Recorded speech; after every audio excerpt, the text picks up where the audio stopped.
It's my pleasure now to introduce Lauren Moore, the Assistant Commissioner for Libraries in New York and our New York State Librarian. Lauren was appointed last June and has been in this role since August. Prior to being State Librarian, she was the Executive Director of the Pioneer Library System, where she coordinated services and led the development of 42 small and rural libraries in Ontario, Wayne, Wyoming, and Livingston Counties. Before becoming an ED, she served as the Assistant Director of the Pioneer Library System and Deputy Director of the Southern Tier Library System. Lauren has also served in leadership positions at various library professional organizations, as well as for local, regional, and statewide community service groups. Many of us in this region know Lauren through her leadership on the New York State Complete Count Commission and her work on preparing us for the 2020 census. Lauren's been 10 months on the job, and what a 10 months it must have been. So I really look forward to hearing what you have to say, Lauren, and thank you so much for being with us today. Thank you, Tessa. Thank you, everyone. I want to just prepare you. I actually changed my presentation at the last minute to talk about this moment because it felt like it's impossible to talk about anything other than what is happening in this moment. So I hope you will be patient with me as I do my best. I'm going to ask you to participate in some reflection if you feel comfortable. I'll be talking about racism, and I know it's something that sometimes people feel uncomfortable talking about. And typically I would make the assurance that we're in a safe space. This isn't my space, but I do know that the Southeastern New York Library Resource Council community is a community, it's one of the finest library communities out there, and I do believe it is a safe space, so I hope that you will feel comfortable speaking with your colleagues about some personal reflective issues. And please feel free to ask questions in the chat box. It's hard for me to manage the PowerPoint and the chat, so Carolyn will be helping to look at questions and synthesize points that are made there. And if you have any questions, please post them in the chat, and know that we will have time for a question and answer at the end. So although I'll be speaking a bit about not exactly what I was scheduled to talk about, there's still plenty of time at the end to ask any questions that I don't address directly in my presentation. Okay. So today is June 5th, 2020, and I think that's an important place to start right now. It's a beautiful day in Albany. There was a big, beautiful full moon last night or tonight. I learned that there's a penumbral eclipse of the moon that unfortunately we won't be able to see because it'll be during daylight hours in North America, but there will be a rosy full moon tonight. Many of us have been working from home for nearly 3 months as normal society shut down to stop the spread of a global pandemic. For the past few months, we worried about our friends and families and colleagues. We saw people we care about get sick. We saw our colleagues furloughed or laid off. We learned that more than 100,000 Americans died. And today, I'm working on planning for my staff to return to work on Monday after all that.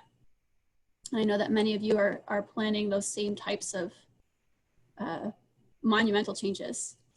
And on May 25th, less than 2 weeks ago, George Floyd, a Black man, was murdered by police officers in Minneapolis.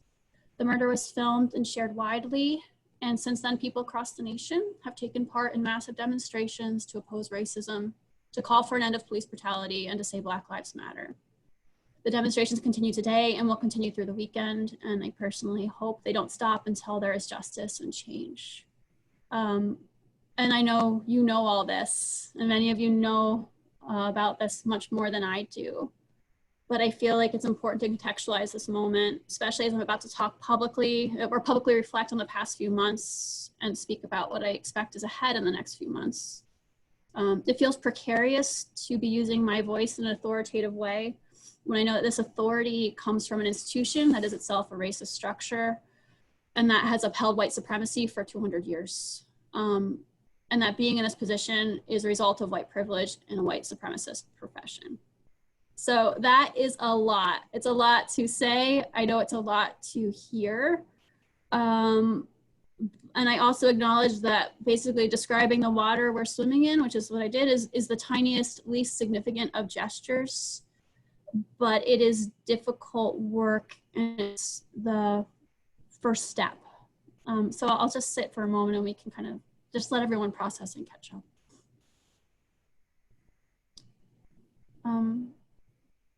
This is uncomfortable for me. It's difficult to recognize my own privilege. It's difficult to talk about the ways I've personally benefited from structures that have unfairly hurt Black, Indigenous, and people of color. And I feel self-conscious that I'm not the best person to talk about racism and the complicated systems of inequity.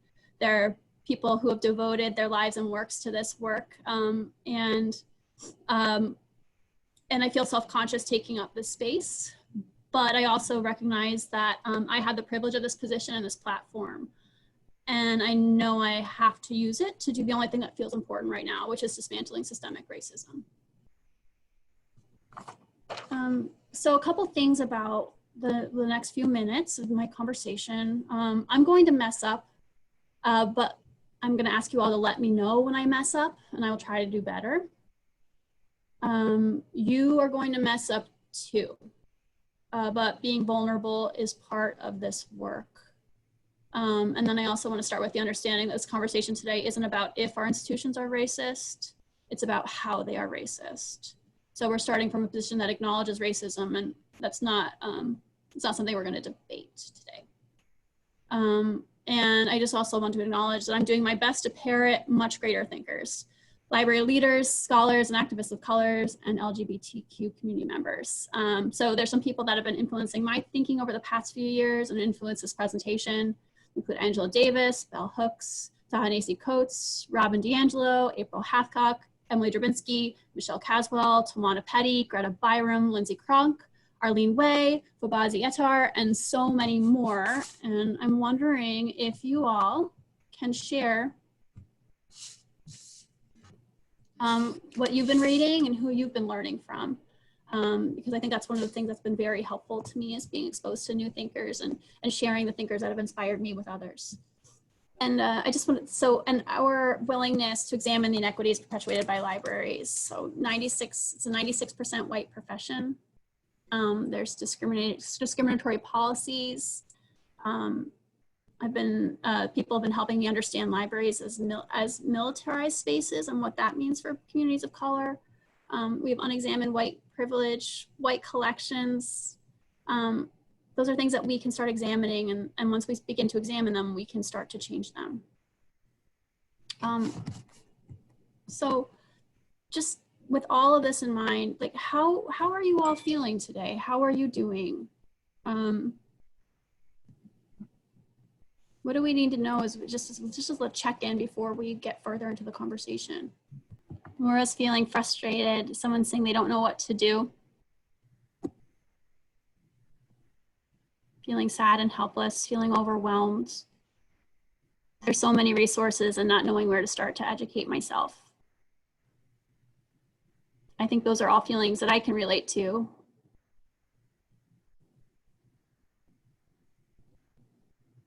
Great, thank you for sharing, everyone. Feeling helpless and overwhelmed. So I think, actually that's great, because I think the next step is to really feeling at a momentous moment. Reading a lot of people of color on Twitter and other platforms with the magnitude of horror of what's going on is a lot. I feel as never before, these are not just outside tragedies. You're feeling connected in a way. And some more great readings. I think hopefully what we can discuss today are some ways that we can start feeling less helpless and start feeling like we have more agency in this and the ability to change and work together to change. So today in order to do that, because I think we can all help each other do this work, I'm going to talk about a framework for feminist leadership that has been extremely helpful to my work as state librarian. And also just another shout out that this work is heavily influenced by the presentation Lean In and Lean Back by librarians Lindsay Kronk and Lindsay Ray at the University of Rochester. But this framework, like I said, has been very helpful to me and helped me understand that there are feminist styles of leadership that maybe look different from typical forms of leadership, but that they can come with them a toolbox and a set of principles that I think will allow us to do the important work of addressing systemic systemic changes that we need to make. So when I began my position in August, instead of establishing big goals for the state library, I made a set of promises to my staff and the library community grounded in a feminist ethic of care. And here are the promises that I made, and I went around sharing them with everyone. And they were, I will be present, I will be respectful, I will listen, I will continuously learn, and I will share power. And I'm going to put an asterisk next to the share power, because every time I said that out loud, I felt uncomfortable saying it. I knew it was something that I needed to do, but I never quite understood what that meant. And I think I never felt comfortable acknowledging the power that I had. These were also promises to myself. I think they probably were promises to myself more than they were to my staff or to the library community, in order to hold myself accountable for the work ahead, which I learned immediately was more about relationships, communication, consulting, listening, all of those things, more than immediate action. And that's a challenge for someone like me who has internalized a patriarchal view of leadership. I think my tendency has always been to solve problems, to direct change, to persuade people to follow me. And I think that's probably what people typically expect from the state librarian. But I learned that I think drawing on these feminist values and principles in my leadership has actually brought my staff together, has given us a foundation on which to build the work ahead, and has prepared us for work together that allowed us to survive the unexpected trauma of COVID-19, for example, because we had done this work over the past 10 months to foster an ethic of care. And the truth is, feminist values correspond beautifully with library values. And when we extend our introspection to feminist principles and then feminist practices, we can start to undo the systemic inequities and build a new system based on equity. And for me, it's also, I think it's potentially a powerful framework library leaders can use to dismantle racism. So I'm gonna show you a slide here. Hope you all can see it. That lists some feminist values and principles. So values like equity, equality, inclusion, those are things that we talk about when we talk about libraries. And those values then translate into principles, which are equity and equality in policies and services, sharing power, consulting, collective decision-making. The values of care, security, and integrity translate to creating and maintaining safe spaces, supporting workers, and diversity and difference. So, and that ends up looking like ensuring representation, challenging cultural hegemony. And I hear from the library community that these are the types of values that drive everyone's work. And then I think we can examine them a little bit deeper. So then if we stop and reflect, if we think about these principles, then what work are we actually doing to support marginalized people? How do we oppose violence and provide a safe environment for ourselves and our patrons? How do we act not only to support diversity, but also to challenge whiteness? And how do we provide platforms for collective decision-making? So if you can use the chat to think about those questions for a minute and reflect and share whatever you feel comfortable sharing.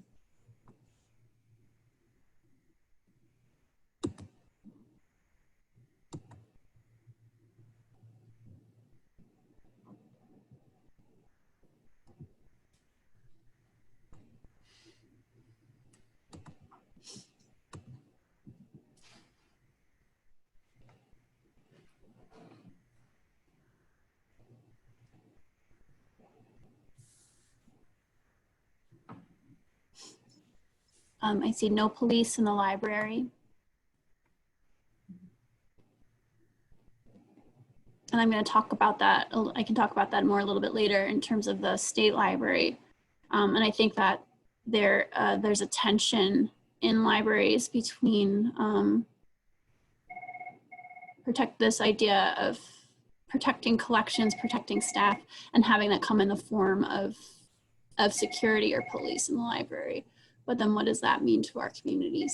And there's probably a whole nother way to think about security and safe in terms of safety rather than policing.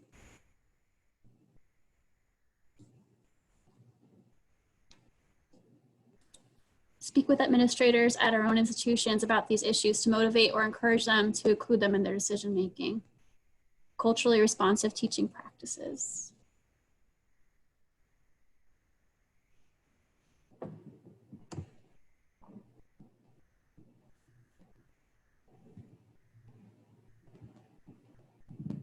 That's great. Thank you. Give you one more minute for some more thoughts.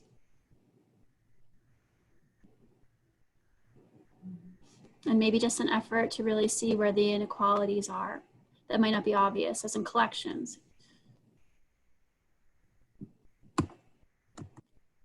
I think white people need to start by decentering ourselves and especially not being defensive, and marginalized people bring up structures, policies, and attitudes that are bigoted. If we're not part of the group, we don't get to say it's just a joke, it wasn't that bad. I see many librarians championing our spaces as welcoming and inclusive, which they can be, but not acknowledging that that has always been true. Oops. Oh no, I lost my spot. And thus closing themselves off to how that may be affecting these spaces and policies. Stop being afraid to talk about it. It is necessary in order to make changes. Stop tolerating it in a professional and social situations.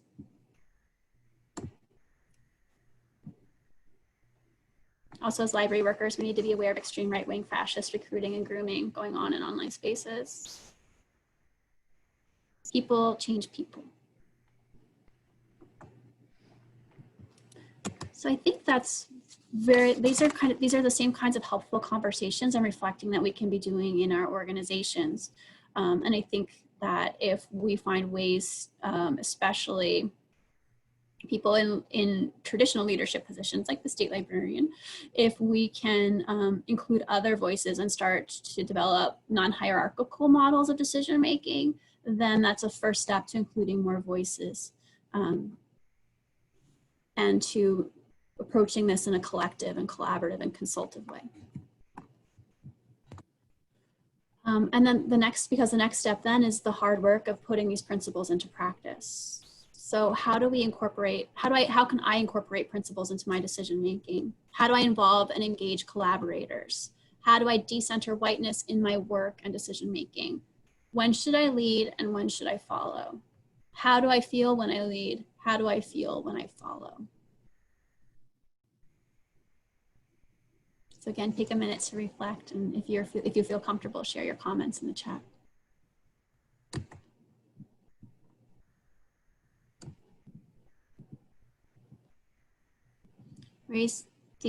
Collaborating with community organizations, realizing their needs and providing means to help and guide them. Raise these issues and values in hiring processes, including when we are candidates. Create more library programs to support diversity. Know what you don't know. If you're trying to engage with a group, members of that group should be in the room where planning is happening. Teach these values, principles, ideals to our children and grandchildren. Listen to what is being said. Lead by example. If you have clerks that are rough with some patrons, work with that clerk, but show them how you would interact and don't show favoritism, treat all equally. I think Terrence's point about listening is actually a really good one. It's one thing that I think, especially when we strive to be leaders, we forget that leading means listening and following and supporting others. And that's something I think that I constantly have to remind myself that it's almost always more important to be listening than to be speaking. Listen to understand, not to respond, listening with respect. What actions will we take? And I'll tell a little bit about some along those same lines, some of the things that the state library is trying to do right now. And again, acknowledging these are all just small steps, but they're first steps. We're working on changing our collection development policy, especially for our manuscripts and special collections. We put this policy in place in April, but never really communicated it publicly because we weren't sure how to, but we've we've put a pause on acquiring any new special collections that aren't representatives of communities of color, LGBT communities, or feminist histories. There is a small symbolic, or maybe it's always been kind of set aside as a symbolic gesture, but I think it's important to acknowledge that symbols have meanings and symbols hurt people. So we'll be removing the Melville Dewey portrait in our meeting room. everyone on staff knows that Melville Dewey was racist, anti-Semite, and misogynist. And I think having a portrait in our room is not the best place to commemorate this history without additional context. So we're going to be working on that and creating a new exhibit for that space. We've started an anti-racism discussion group, which will give staff the opportunity to learn more and discuss more in a safe space with the support of administration, knowing that that is one of the best uses of their time. And then we will use clear language when we talk about the problem, which is anti-Black racism. And it's something that I think that we've always skirted around rather than addressing directly. And then there is the harder and probably more meaningful work in the long run. And it's harder because the same systems that we want to dismantle make it hard to make these changes. Right, we know that there is a representational problem with our staff. Out of about 100 employees, more than 90% are white, but we are stuck within a civil service structure that makes it impossible to hire the candidates that we would like to hire. So then when we start to think about the problem, we also have to change the civil service test. In order to change the civil service test, we have to change the civil service law. And those things get overwhelming when you start thinking about them, but we can't not talk about them. We can't not start the process. If there are systems that need to be dismantled, we need to identify the systems, and then we need to create a plan. And I think the security issue is one of the most important ones in terms of how we welcome people into our spaces and make them feel welcome or unwelcome. And then finally, I mentioned this earlier, I put the asterisks around sharing power. It's definitely necessary to initiate transformative change. We need power. We need to recognize there's power, but we need to make the practice of power accessible, visible, and accountable. And that's the challenge. So I recognize that although my authority is sometimes restrained, I think actually being the state librarian is a lot like being the director of a municipal library, where there's another body above that you have to influence while also leading your organization, or maybe the director of an academic library where you're reporting to a dean that's outside of your library structure. But even though that authority is sometimes restrained, I always have power and an obligation to share it. So, oops, I lost my slide with my last set of questions, but I'll just ask them. So when you think about power in your workplace, where is that power? What are the limits of your power? How do you exercise power in the workplace? What projects and tasks offer you the opportunity to lead? What projects and tasks offer you the opportunity to share power? And how can you empower others? What is my power in the workplace? What projects offer me the opportunity to share power? How can I empower others? Learn about abundant leadership principles. Learn more about being a good ally. Build partnerships.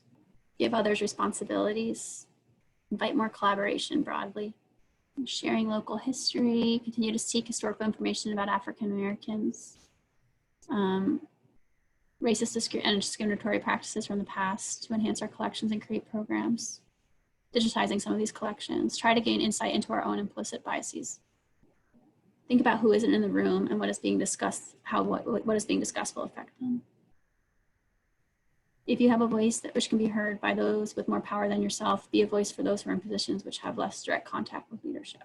So I think we can talk a little bit about, or just think more, and we'll hopefully continue to think more together. What are we going to do to challenge whiteness in the library and in the profession? There is just so much positive work that we can do together. As our communities and libraries develop our plans for reopening, there's an opportunity to reopen with a new devotion to social justice and anti-racism. We are a profession based on core values, including equity, continuous learning, and service. And we can apply those values to the work of examining our profession, our institutions, and our complicity in white supremacy. We can do this, and we must do this. So that's all I have. And I'm just wondering again, how are you all doing? What else do you want to know from me? Thank you, Lauren, for leading us through that. You are a true leader, and I appreciate everything that you just did in the last 20 minutes. It's very important and gives me a lot to think about as a leader as well. And I'm looking forward to working with Tracy, who I see commenting a lot, who is our consultant, and the board on some initiatives we can take at Southeastern. I'm so glad this conversation has started. Super important, which is an understatement. Yeah, thank you, Tessa, and thank you everyone for for spending those few minutes with me. It's been really helpful, and I've been working in isolation and having to process a lot of this on my own. So I really appreciate all of your everyone who participated and listened. Thank you. I mean, you actually covered some of the things I wanted to hear from you too, which was your perspective on how about being the state librarian, and what you talked about, the things that you asked yourself and your staff, I think is very important too. And I'm really glad to see that, how you approached the position from, the beginning when you got the job. Yeah, I think one of the challenges I feel it's always, for me, it's been very easy to communicate with staff and to establish those lines of communications, and to start to break down the barriers a little bit that had existed in the hierarchy here. I will admit it's been harder to do that externally. So opportunities like this where I'm still in my role, but it's outside of the official regulatory role of the state library, which actually tends to be where most of our power is. But finding opportunities outside of that space to use my voice and to amplify the voices of others is something that I think is the next phase of this position. And it's probably more important than any of the other goals I had in my head when I started off with this position.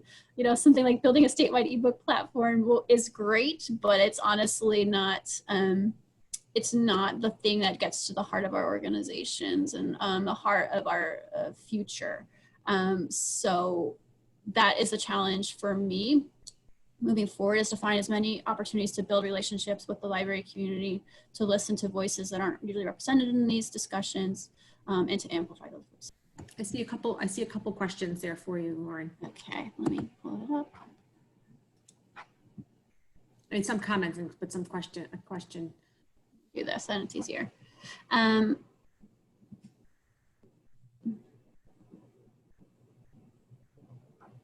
Do you think those who hired you are going to welcome your leadership on these issues? So that's actually, it's interesting. I actually looked at my cover letter that I submitted in October of 2018 for this position. And I put as one of my goals of this position was to begin to make libraries anti-racist organizations and feminist organizations. So the one thing about me, and anyone who does know me professionally, is I'm always me. Like you're not going to get anybody else other than me ever. So they hired me, and it's something I talked about in my interviews, and it's something that it is something that I actually talk about professionally quite a bit. But I've also, and I didn't go into this position naively. I understood the limits of when I can use my voice and how I can use my voice. So I'm just trying to learn now how to navigate the system, this really complex system. The state library is part of the Office of Cultural Education, which is part of the state education department, which is almost like a fourth branch of government that does not directly report to the governor. Instead, they report to the Board of Regents. However, funding is tied to the governor's office. It's a very complicated structure in order to make change.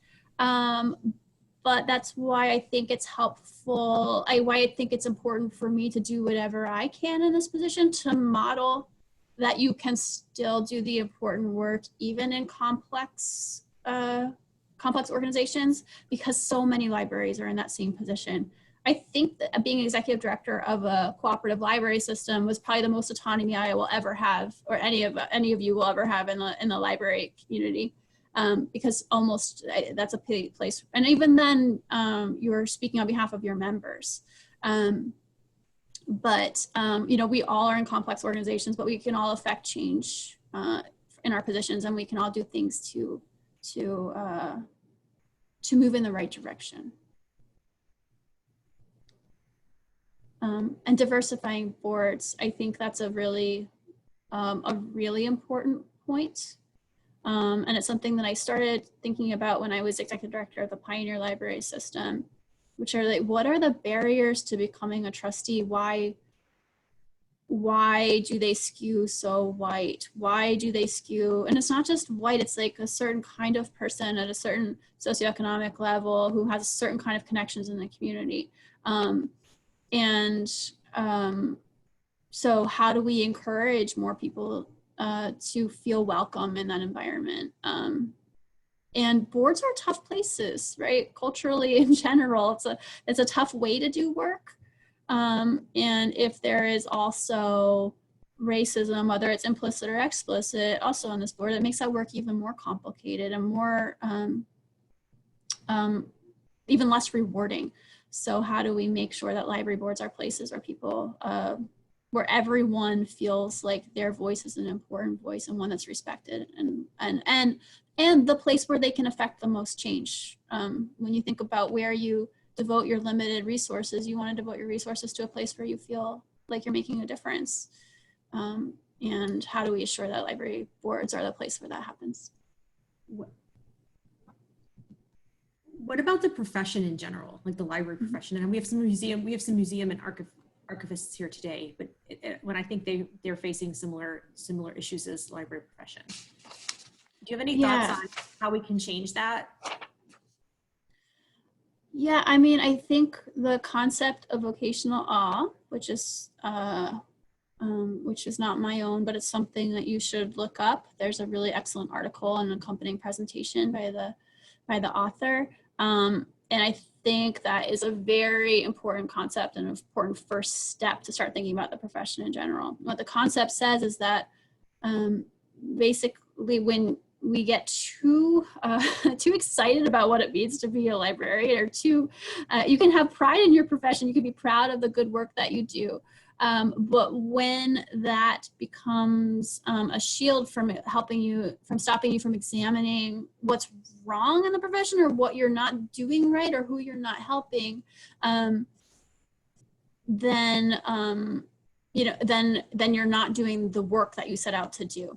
So that there's actually, we might do, it might be helpful for us all to just take a step back, and rather than assuming that we're all living these values that we, that we write on wall, I have them written on my wall behind me, these values that we talk about and espouse and celebrate, but without examining how those values are put into our principles and into our practice, then we are not doing good work in those cases. So I think that there's so much potential within our profession, and there's so much willingness to do this work, and we have such a commitment to continuous learning. Like I said, we are in a good position to take a step back, to do the reading, to learn again, to be open to learning, and to rebuild our systems. Thanks, Lauren. The article is already posted in the chat. Thank you, Kate. Yeah. Do we have any additional questions or comments? I think then we just take as the governor says, a deep breath moment before we move on to our 5 presentations. But I think now is a good time for that deep breath moment. And thank you so much, Lauren, for being here today and for that frank conversation. Thank you so much.